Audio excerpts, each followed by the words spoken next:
सदाचार्यो दास्याः संसर्गदूषिता। संसर्ग माने सत्संगति मान लो, संसर्ग माने समीप आने पर, मिलने पर। क्या मिल गया हमारा? सदाचार। सदाचार भी था। कैसे मिल गया? तो बताया उसी के जीवन में एक दासी आ गई। अच्छा, अजामिल की बात सुन रही है महाराज परीक्षित जी। उस दासी से 9 पुत्र पैदा हो गए। एक दिन संतों का समुदाय आया, उनसे मिला। क्या करते हो? कुछ नहीं। कोई कर्म करते हो? बोले हाँ करते हैं। इन बच्चों का भरण पोषण करने के लिए तमाम कर्म करना पड़ता है। अच्छा, कितने बच्चे? 9। आश्चर्यचकित हो गए। किसी किसी में होते हैं, बहुत बच्चे हो जाते हैं, उनको पता ही नहीं चलता परिवार को कैसे नियंत्रित करें, कैसे चलाएं, क्या क्या करें। बस कुछ लोगों का तो ऐसा ही होता है। जो स्त्री ये उत्तर दे रही हो कि खाना बन रहा है, बस समझो खाना बस बने रहा है, भगवान है मालिक है कैसा बनेगा। और जो स्त्री उत्तर दे खाना बना रही हूं, समझो इसका खाना बढ़िया। बनना बात अलग और बनाना बात अलग है। उत्तर में छिपा है सब कुछ। इन्होंने जैसे ही कहा 9 पुत्र हैं। अच्छा, और महाराज जी इतने पर बात नहीं बनती, कितने पर बात बनती है? बोले होने वाला भी। अच्छा, 10वां पुत्र होने वाला भी है।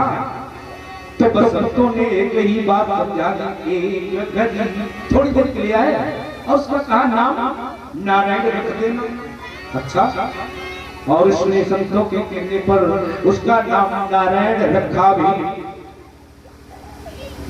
ये जान करके नहीं, ये भगवान का नाम है। अब देखिए बात, देखिए प्रभाव की। जान करके भगवान को भजो या न जान करके भगवान को भजो, प्रभाव बराबर। और दुश्मनी में भगवान को भजो तो भी प्रभाव बराबर। काम क्रोधा द्वेषा, दुश्मनी को तो भी वही, क्योंकि लोहे को यदि पारसमणि छुआई जाए तो वो सोना बन ही जाएगा। पारसमणि नहीं जानती कि लोहा हीरे से छुआया गया है, कि लड़ा दिया गया है, कि अत्यंत से छू गया है। वो अपना गुण का प्रभाव जानता है पारसमणि। ऐसे ही भगवान के नाम का प्रभाव आप पर पड़ेगा। धोखे से लो, दिवस होकर के लो, या प्रेम सहित लो, भगवान के नाम का प्रभाव आप पर आएगा। वो तो गुण देगा। महाराज श्री कहते हैं कि बस मृत्यु आई, यमदूत आ गए। यमदूतों को देख देख घबराया और फिर उसने पूरे क्रीडन का सत्यम, क्या पुत्रम नारायणया वहं लाजितो स्वरेणोश्चैरज्जुहाव अकुलेन्द्रियः। व्याकुल इंद्रियों से उसने बुलाया और वो कहते हैं कि जो मेरा नाम धोखे से छीने और अंतकाल में व्याकुल इंद्रियां होती हैं, जब उस समय भगवान का नाम अगर निकला तो क्या बात है। लेकिन निकला नाम किसके लिए? दूरे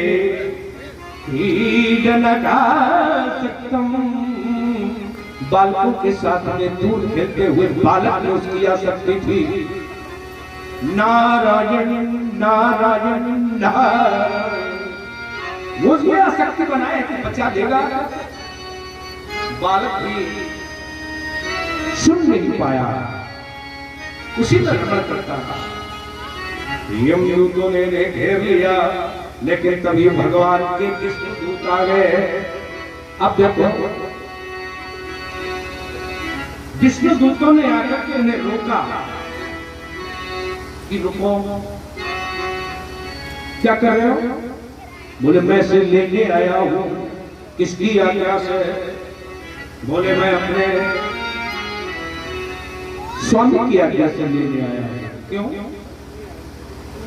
पहले तुम ये बताओ कि कस्याश्यातां कावस्य मित्रो अमृतमयी वचा, जिसने अमृत पी लिया हो क्या उसे मृत्यु आ सकती है? आश्चर्यचकित है। क्यों? यमदूत आश्चर्यचकित है। अमृत पी लिया? बोले हाँ। विष्णुदूत ने पूछा महाराज जी क्या कह रहे हैं? क्या कह रहे हो? अमृत पी लिया? हाँ, नाम अमृत उसने पी लिया है जो धर्म में है। अरे महाराज जी आप कह रहे हैं धर्म में है? बोले हाँ धर्म में है। अंत में जिसके मुख से नारायण निकल रहा है वो धर्मवान है।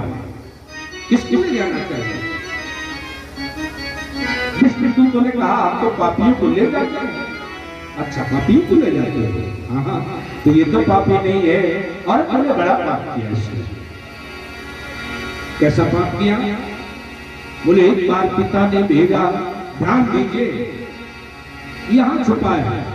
एक बार पिता ने भेजा लकड़ियां लाओ, पुष्प ले आओ, फल ले आओ। ये गए और जब गए तो चांडाल व्यक्ति को, गलत व्यक्ति को वैश्या से बातें करते देखा तो खड़े हो गए। हंस हंस के वैश्या बता नहीं थी और ये उसी में आसक्ति लगाए हुए थे। और जब वो वहां से चला गया तो ये स्वयं से बातें करने लगे। एक पल के दोष ने पूरा बदलाव कर दिया। जहां पूजा के लिए कहे थे दासी की पूजा करके लौट आए, दासी को घर में रख लिया। ये कर्म विपाक हो गया।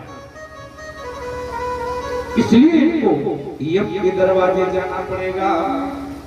उसने कहा नहीं, पूर्व जन्म में अजामिल एक संत के शिष्य थे और संत शिष्य होने के कारण उनके साथ साथ चल रहे थे।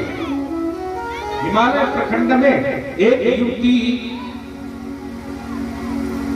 ठंड के कारण अचेतन होकर गिर गई थी।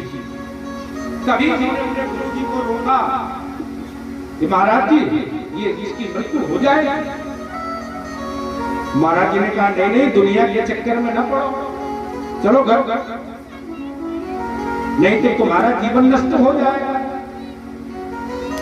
उनका नहीं महाराज जी इसका जीवन बच जाए इसके लिए मैं प्रयास करूंगा। और उन्होंने अपने देह की अग्नि देह से देह मिलाकर के उसे दे दी। तो जैसे ही आग मिली उसको प्राणवायु मिल गई, वो जग गई। और जगते ही उसने कहा अरे वो दुष्ट, उसने ये नहीं देखा कि मुझे जीवन दिया है, तूने मेरा तप नष्ट किया है, जा तू मेरी वजह से नरक में चला जा। अब थोड़ी गुस्सा आया कि देखो हमने तो उसको जीवन दिया और ये मुझको श्राप दे रही है। तो इन्होंने भी शाप दे दिया कि जा तेरी भी अधोगति हो जाएगी। तभी निर्णय हुआ कि ये बात ऐसी क्यों हो गई। तो बताया कि मैं तो जीवन दे रहा था। तो कहा मैंने जाना नहीं, इसलिए मैं ही तुम्हारे उद्धार का कारण बन जाऊंगी, मेरे ही कारण तुम्हारा उद्धार हो जाएगा। बस वही ये दासी बनी और वो संत शिष्य अजामिल बना। एक क्षण के दोष से संग प्राप्त कर लिया और फिर वे 10वां पुत्र जो पैदा हुआ वो संत की कृपा से नारायण कहलाया।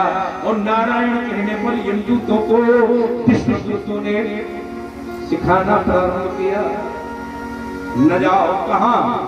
बोले जहां तुलसी हो, जिस घर में तुलसी हो, गंगा जल हो, जिसमें कुश रखा हो, जिसके घर में पवित्र रामचरितमानस, जिसके घर में पवित्र श्रीमद् भागवत रखी हो, वो घर यमदूतों के लिए जाने योग्य नहीं, वहां नहीं जाना। क्यों? क्योंकि धर्म प्रणीहतो गर्व, धर्मानुकूल कर्म करने वाले प्राणी को यमदूत नहीं ले जा सकते। बोले महाराज जी ये कौन सा धर्म वाला है, छोड़ गए। फिर अपने स्वामी से पूछा कि और कौन ऐसा है जो मुझे भेज सकता है। तो बताया नहीं मेरे लिए अधिकारी है, वो मेरे लिए अधिकारी है जिसके दूत उसे रोक करके गए। अच्छा बहुत सी कथा का कहते हैं फिर अजामिल को सदगति मिली नहीं, बिल्कुल ब्रह्म मत पड़ी है। श्रीमद् भागवत कहती है इन दोनों का संवाद सुन लेने के बाद अजामिल को ज्ञान आ गया। फिर हरिद्वार क्षेत्र में जाकर के बहुत समय तक भगवान का हरि भजन किया। फिर गुरु की कृपा से पवित्र आत्मा हुई। फिर उस पवित्र आत्मा में भगवान आए और तब उत्तम गति प्राप्त हुई। ये बात ध्यान रखिए कि भगवान के दूत आए, उन्होंने जो शिक्षा दी उसे सुना, उसे अच्छे अवस्था में, और फिर हरिद्वार गए। फिर वहां पर उन्होंने भगवान का तब ये है अजामिल चरित्र की सार्थकता। तो संगत ही गुण उपजत और संगत ही गुण जात, पास भास ईश्वरी एक ही भाव विकात। शरण करने पर तुलसीदास जी कहते हैं कि हनुमान जी का संसर्ग हुआ किससे? सुरसा से, लंकनी से, बड़ी बड़ी राक्षसियों से। तो उन्होंने एक बात कही, तात स्वर्ग अप वर्ग सुख और परिय तुलाई भयंग और फूल लताई शकल मिलन जो सुख लव सत्संग। और फिर बड़ों की बात माननी नहीं चाहिए। जो लोग नहीं मानते उनके साथ हमें धोखा होगा। कैसे? ब्रह्मा जी ने सब देवताओं को बुलाया। जिस समय पृथ्वी को वरदान दे दिया गया कि जाओ मैं आऊंगा,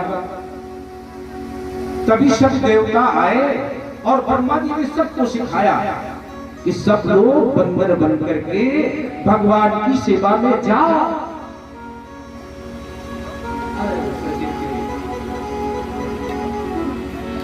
बात बातें बढ़िया हाँ चलो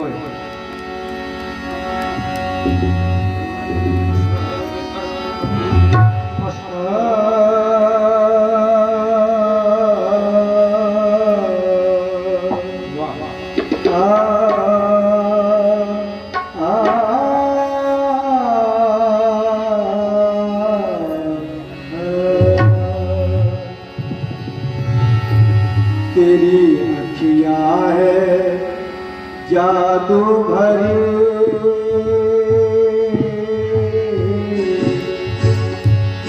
बिहार